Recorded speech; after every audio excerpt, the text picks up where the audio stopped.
Hi, this is Mike again. In this tutorial, we're going to look at converting DVD videos into usable desktop files. So what I mean by that is, a lot of us have, DVD libraries, either movies or educational materials or whatever. And now that most of the computers don't have internal DVD players, you have to use an external one.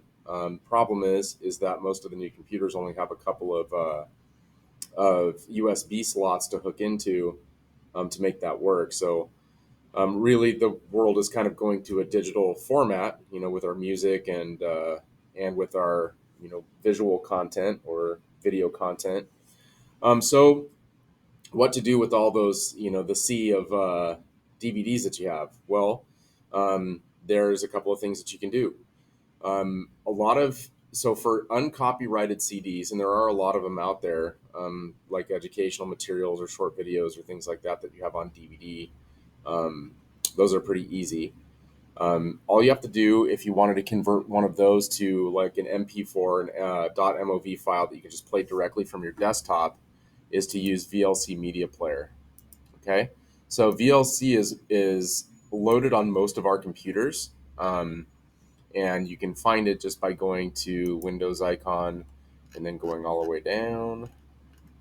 And then video LAN is the file, and then VLC Media Player. It's a universal open source media player that has a lot of capabilities. Um, Now for Mac, I'm not exactly sure. I know when I convert one of these, they'll play on a Mac. As far as converting it on a Mac, I have no idea.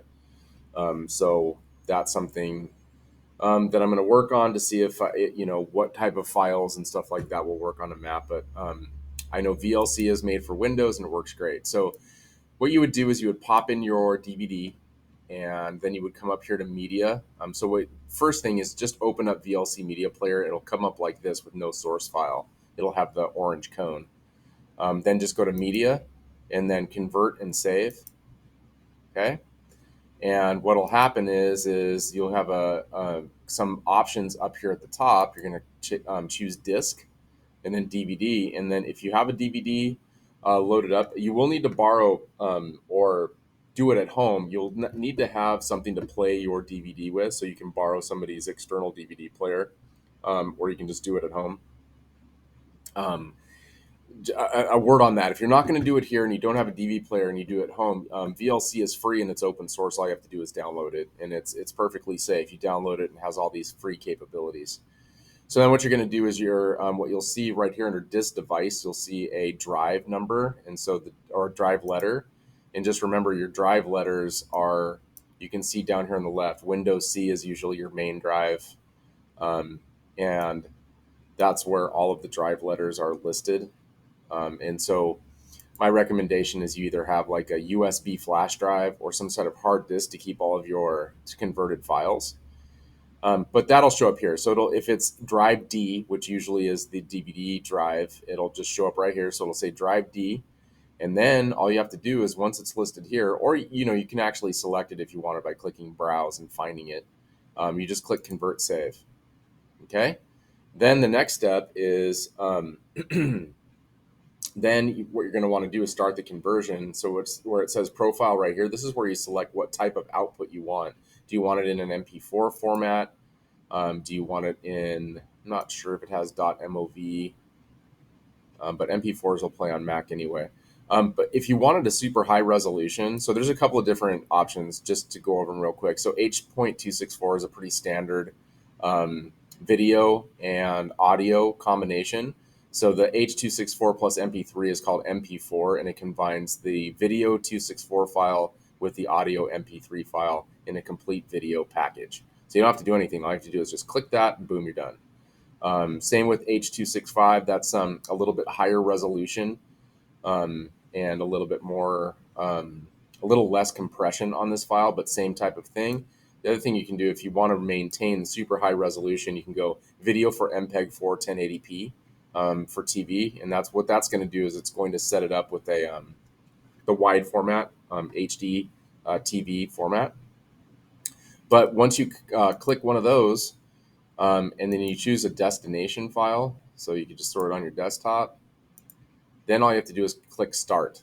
And once it starts, then your DVD will then become a file on your desktop that you can then play, which makes it easy. Now, just a word on copyrighted discs. Um, so my take on that is, as long as you're not reproducing the disc, in other words, you're taking it from DVD, you're reproducing it into a desktop file, and then you're sharing it wherever. As long as you don't do that, then you're not breaking the copyright laws. You're just making yourself your own copy that you will then show in your room.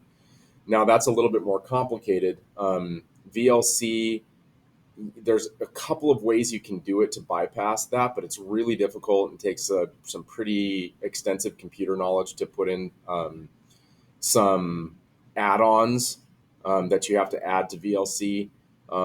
So what I did is I just bought a video converter called Video PROC, all one word, Video PROC, and that one comes with a copyright um, tool. It costs $34 for a lifetime license, and for me, that's worth it because I work with so much video. But you can do that, and it will convert whatever. It doesn't matter what kind of protections on it are on it.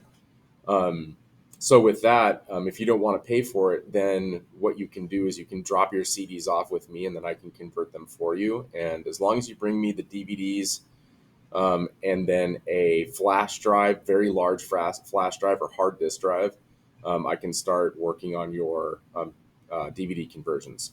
Okay, so if you have any questions, email me, um, and we can work something out. If you need some converted, or if they're not copyrighted videos, you can just use VLC and do it yourself.